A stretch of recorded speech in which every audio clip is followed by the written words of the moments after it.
thank you very much for your kind invitation. And congratulations for the 20th anniversary of this meeting.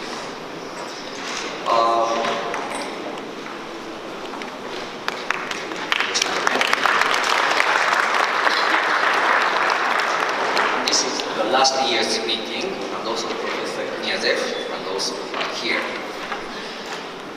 Oh, sorry, just a moment.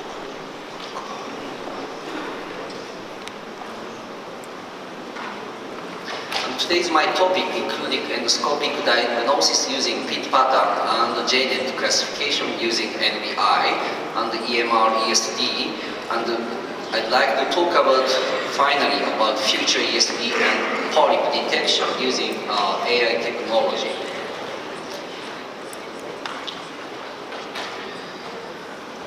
First of all, endoscopic diagnosis. As you know, these conventional endoscopic features, such as the demarcated depressed component expansion of the tumor, a loss of tumor lobulation, and stalk swelling, and tumor fullness, and bone hardness and thickness for the convergence could be the indicator for SM deep invasion. In addition, the PIT pattern is really a useful indicator for predicting SM deep invasive cancer. I'd like to show the one good example to show the utility of PIT pattern in this small polyp with protruded component and flat depressed component. This flat elevated component showing type 4 benign PIT pattern corresponds to the internal causal region. In contrast, this depressed component lined by this yellow dot showing the very severe distorted type 5 PIT, severe irregular PIT. And also this area, they're showing the invasive PIT pattern, suggesting some causal deep invasive cancer. So now you could understand the PIT pattern is almost optical biopsy technique, and we never perform biopsy before endoscopic treatment. And the key strategy for predicting SM deep invasion using the PIT pattern diagnosis is not only the irregularity of PIT pattern, but also demarcated area, such as this kind of depressed component or reddened area is really important. And I'd like to show the JNet classification. As shown in this slide, NBI is inferior to PIT pattern for predicting SM deep invasive cancer. Therefore, using NBI, still PIT pattern using indium-carmine or crystal violet staining is clinically important in the clinical daily practice. And this is the recently published JNet classification. And in these, from type 1 to type 2A, type 2B, type 3 JNet classification, type 3 is consists of the loose vessel areas and interruption of thick vessel. In addition, the amorphous surface patterns, suggesting some causal deep invasive cancer, not indication for endoscopy. In contrast, JNet type 2B consists of variable caliber and irregular distribution of vessel pattern, and irregular or obscure surface pattern, suggesting high-grade cancer. This means JNet type 2B lesion have some potential of internal causal or SM superficial or sometimes SM deep invasive cancer. And as mentioned in the previous slide, still PIT pattern is the more reliable method to predict SM deep invasion. Therefore, we still need to perform PIT pattern diagnosis for JNet 2B lesions. And this is a clinical utility of JNet classification. And simply, you could perform cold colpectomy for JNet 2A lesion when the tumor size is smaller than 10 mm in diameter, and when the tumor size more than 10 mm, maybe endoscopic causal resection could be the treatment option. When you diagnose JNET2B lesion, that means suggesting high-grade cancer. So the en bloc resection is demanded for JNET2B lesions. This is JNET2A, could be treated by polypectomy or EMR. And how about this lesion, LST granular homogeneous type, 2.5 centimeter in ascending column after chromoscopy. The JNET classification consists of regular vessel, regular surface pattern, so we could diagnose JNET type 2A and suggesting adenomatous lesion. The pit pattern also show just type 4 pit pattern correspond to adenomatous lesion. This kind of lesion, even if the tumor size is more than 2 centimeters, could be treated by conventional EMR effectively. After some causal injection, the lesion lifted very well, and we could perform en bloc EMR simply, easily. And histology also revealed just tubular adenoma curative resection was achieved, the minimal invasive treatment. But if you want to perform this kind of simple EMR, please don't take a biopsy, especially from this kind of flat lesion. If you take 1 or 2 biopsy for this kind of lesion, this kind of simple easy EMR would be really difficult, and maybe you need to perform ESD even for this kind of simple LST homogeneous. For JNET2B lesion, this is a really important lesion, suggesting high-grade cancer. And this is a circumferential LSTG nodular mixed type located in the rectum. The vessel pattern of the large nodule showing the irregular vessel pattern, irregular surface pattern. So we could diagnose this lesion as high-grade cancer. But fortunately, crystal violet staining of this JNET2B area showing type 4 pit pattern, non-invasive pit pattern. Therefore, we could diagnose this lesion as intramucosal despite of its tumor large size. So we could perform en bloc ESD for safety, because even if the pit pattern is type 4, there are some risk of cancer or some causal invasive cancer, because the pit pattern showing the very high accuracy rate. However, the sensitivity for this kind of protruded lesion is just 50%. So using the conventional ESD technique and tunneling technique, we could perform en bloc resection. But still, it took about 3 hours for en bloc resection for this kind of large lesion, more than 10 centimeters in diameter.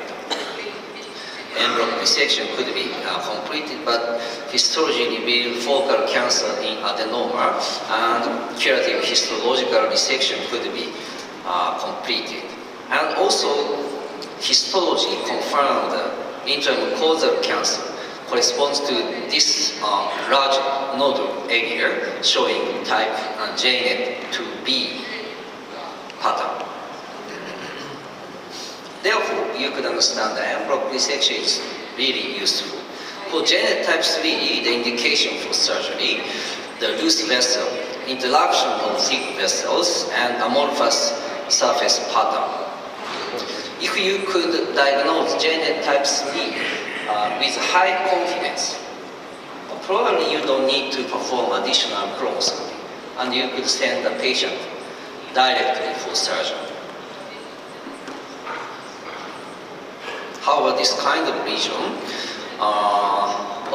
LST located in the left sigmoid column. In the conventional image and with NMI with magnification, this depressed component showing the irregular vessel pattern, irregular surface pattern, some loose vascular, so JNET could be type 2B or maybe type 3. And the endoscopic diagnosis could be SM1 or SM2. And after chromoscopy, still using the endoscopic is a contrast method. So different from NBI, you could diagnose the tumor surface irregularity or demarcated depressed component more clearly using indium carbide contrast method. And crystal violet staining is different from indium carbide. This is a nuclear staining method, so you could diagnose the pit pattern very clearly. And using the crystal violet staining, the pit pattern is type 5I, very severe, irregular, and with demarcated depressed component.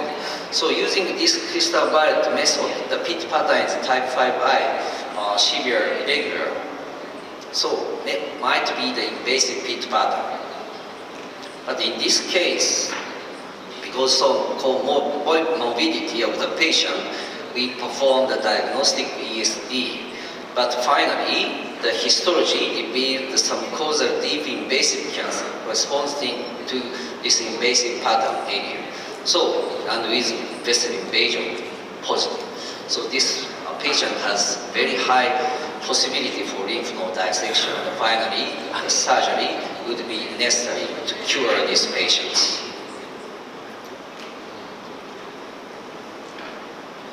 And maybe for this kind of the more detail, you could refer to the NBI-BLI Atlas supervised by Professor Tajiri, and the recent version is also supervised by Professor Inoue. And for the genetic classification, in order to widespread use outside Japan, we are now starting the collaboration study with ESGE, the so-called IEE Genet. And next topic is ESD really necessary not only for LST-NG but also LST-G granular type. So I'd like to show the clinical pathological data of LSTs resected at National Cancer Center until now. In 2004, we have published in GATT the endoscopic feature of LST, including granular and non-granular. In this analysis, LST granular type showed SM invasion only under the large nodule or depressed component. In contrast, LST non-granular type showing the multifocal subcausal invasion and showing the higher SM invasion rate. From this data published in GATT, we have been suggesting envelope resection should be necessary for LST-NG, but LST granular type could be treated effectively using the planned piecemeal resection technique. The first resection, the area including the large nodule, and then piecemeal resection could be feasible. And this kind of LST-NG, this is a very similar case of the yesterday's my first ESD cases. This kind of very flat LST-NG still really challenging to detect even by the Japanese experts. So congratulations for the Russian society. You could detect this kind of lesion now.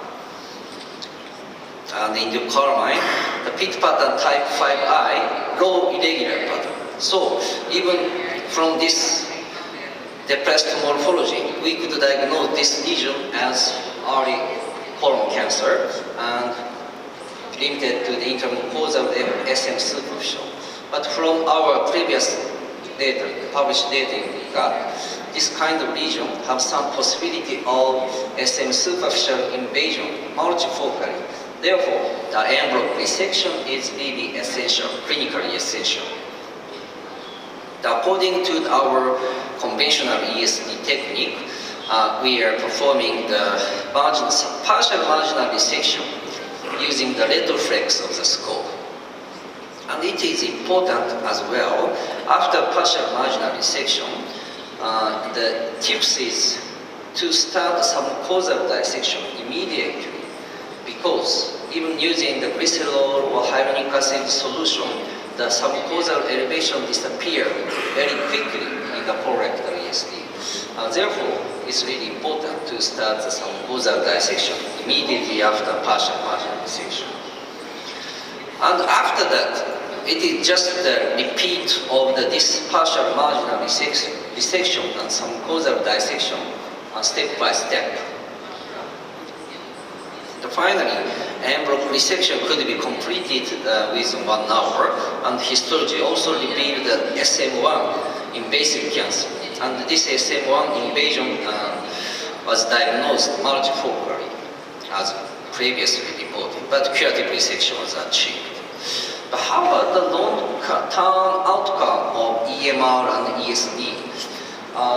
Australian Multicenter group, led by Professor Michael Moore, they also have reported many papers to gastroenterology of their piecemeal EMR technique. But their long-term follow-up still less than 3 years. We also have been treated many LSTs by piecemeal EMR in the past. This is a comparison of piecemeal EMR and ESD at the National Cancer Center. And of course, the local recurrence occurred in 14% of piecemeal EMR group. This is more frequently compared to the ESD technique of just 2%. But just local recurrence could be okay if we could perform additional endoscopic resection. However, we have experienced several invasive recurrent cases after piecemeal EMR after long-term follow-up. This case also very huge LSTG, but PIT pattern show non-invasive pattern. Maybe at this moment we will perform ESD technique for this kind of lesion, but this is more than 10 years ago. I performed the piecemeal EMR for this lesion. And at that time of piecemeal EMR, histology just revealed internal causal cancer without lymphovascular invasion. So this is just a high-grade dysplasia in the West. So we follow this patient every 6 months. After 1 year, 2 years, no recurrence, beautiful scar. But after 3 years, this kind of some causal tumor-like recurrence occurred, and surgery was conducted. In this case, the first EMR specimen revealed just internal causal cancer in Japan. But after deeper cut of the previously piecemeal EMR cases, some causal invasion was diagnosed histologically. And also this kind of invasive recurrence rate is really low, less than 1%. But focusing on the large LSTs, more than 4 centimeters, that will increase to 10%. This is the same as the SM invasion rate in the LST granular, more than 4 centimeters. And this is a big problem between Japan and the Western countries. In Japan, the pathologist could diagnose internal causal cancer, and this is just diagnosed as high-grade dysplasia in the West if there is no SM invasion. But the same case in other specimen, some causal invasion could be diagnosed. So only when some causal invasion exists, the Western endoscopes diagnose the cancer. This is maybe the big difference between Japan and the Western countries. Now, so big debate between us, although we could also think we need to evaluate the SM invasion using not piecemeal EMR cases, but envelope resection cases. So this is our recent data using the only envelope ESD and surgery cases published in Endoscopic. A total of 800 LSTs were evaluated. As shown, even for LST granular type, SM invasion rate and the cancer rate are increasing according to the tumor size. And as for the SM penetration pattern in LSTG, surprisingly, using the envelope resection cases, about 16% SM penetration could be occurred outside the large nodule or depressed component and without invasive pit pattern. And also this is the key slide to show the endoscopic diagnostic accuracy of the endoscopic feature and pit pattern. Unfortunately, pit pattern showed the highest accuracy of 91%, But sensitivity of pit pattern is just 50%. This means even LST granular without invasive pattern have some possibility of SM invasive cancer, especially when the tumor size is more than 3 cm or 4 cm. Therefore, our indication for colorectal ESD is not only LST non-granular but also LST granular type, non-granular mixed type when the tumor size is more than 3 or 4 cm. This kind of huge LST located in the secant bottom, NBI showing JNet type 2A, pit pattern just type 3A, type 4. But after envelope resection, SM invasion could be diagnosed histologically, and the invasion depth is more than 1000 micron from the muscularis mucosa.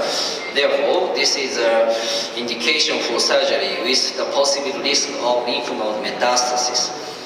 Unfortunately, even retrospectively reviewed, the histological resected specimen and endoscopic findings, it's really difficult to predict the SM invasion area using chromoscopy or pit pattern.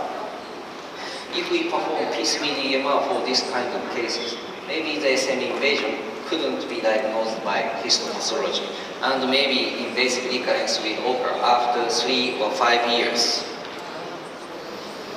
Now we could understand ESD, envelope resection is really clinically important even for the colorectal LST lesions.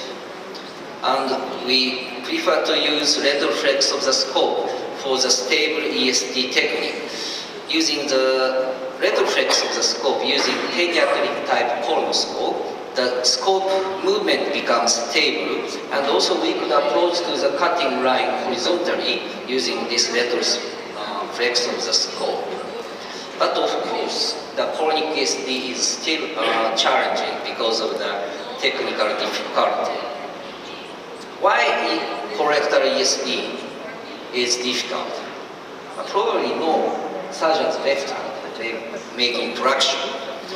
But recently, various traction method is developed, even for the lesion LST involving the terminal ileum. This kind of lesion is the most challenging one. But Dr. Sakamoto Juntendo University developed the S-clip traction method, and this is commercially available in Japan now. For this kind of lesion,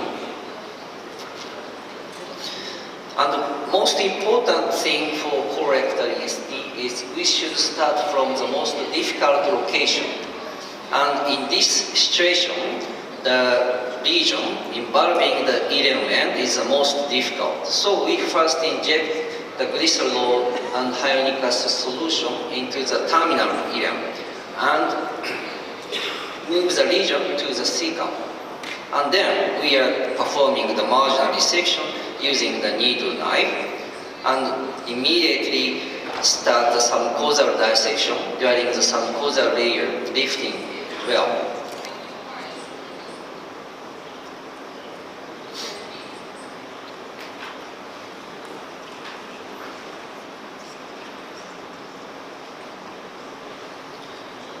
And after completing the submucosal dissection to some extent, using needle knife and IT knife, we start to apply the S-clip traction. And also, one more important thing for colorectal ESD is to visualize the cutting line directly using the short type S-clip.